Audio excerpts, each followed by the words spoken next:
Waymo is the de facto king of the robotaxi market. Last week, we talked about from an NBC Bay Area report how Waymo was granted access to map at SFO. And this week, we have confirmation both from Waymo and from the San Francisco International Airport.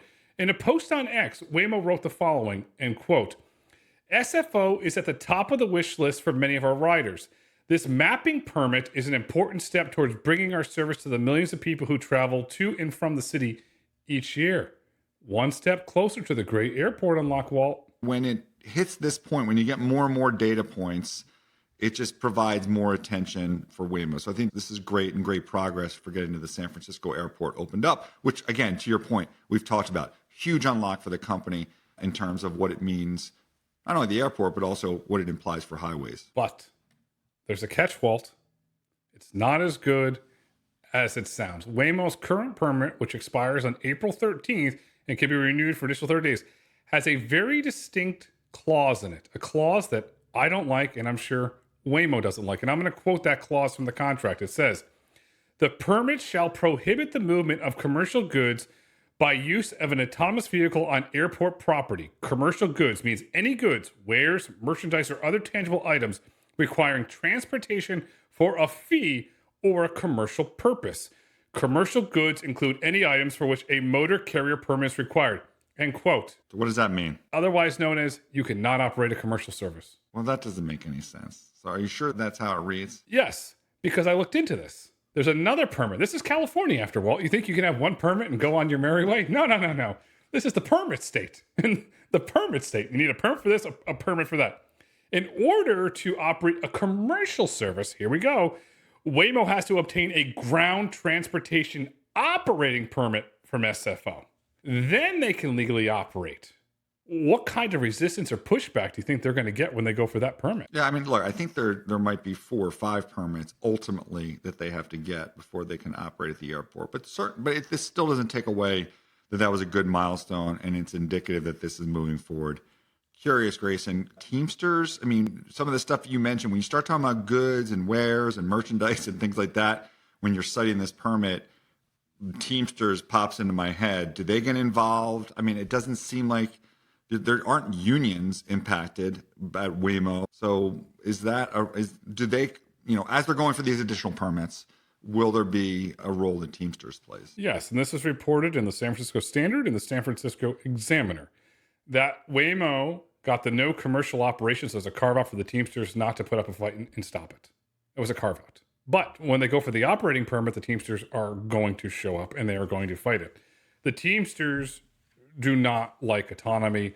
They want to stop it. The Teamsters have a long history of trying to stop new emerging technologies.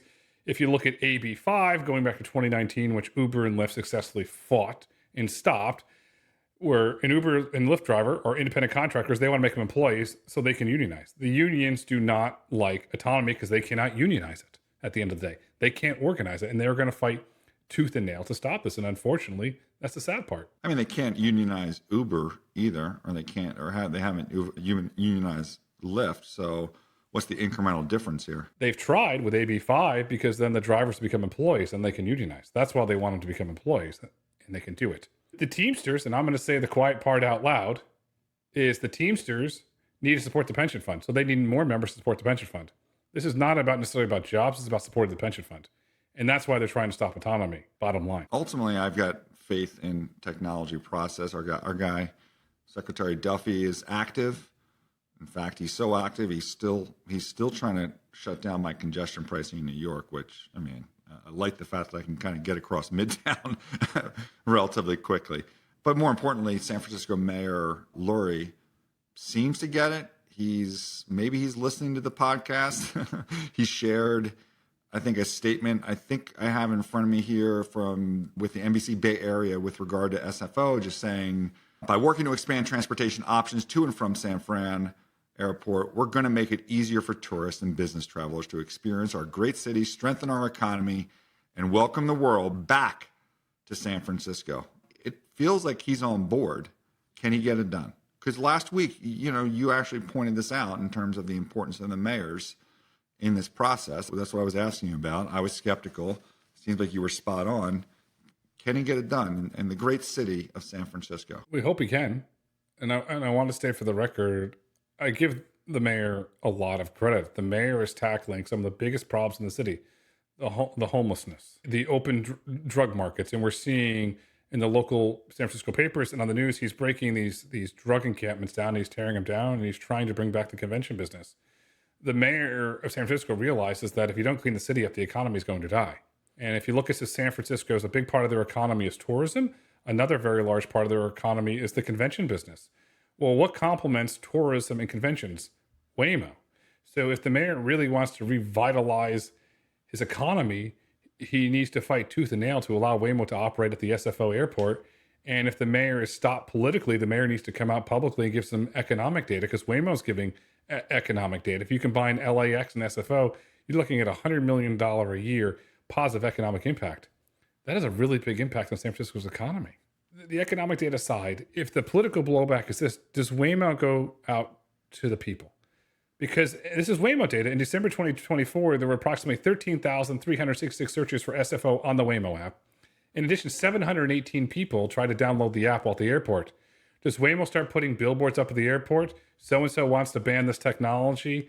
Text this number to support it, and really just hyper-target it, or buy ads inside the airport to really try and get this over the finish line? Google feels like they're more hands-off, unlike Uber, who, when they had their battle in terms of labor versus gig workers and how drivers are classified, was certainly a lot more aggressive. I'm not sure Google plays things the same way. They're probably more, behind the scenes. So we'll see. We will see, but I believe it's only a matter of time, and I'll make a prediction. June, July 2025, Waymo will be operating commercial paid service at the San Francisco International Airport.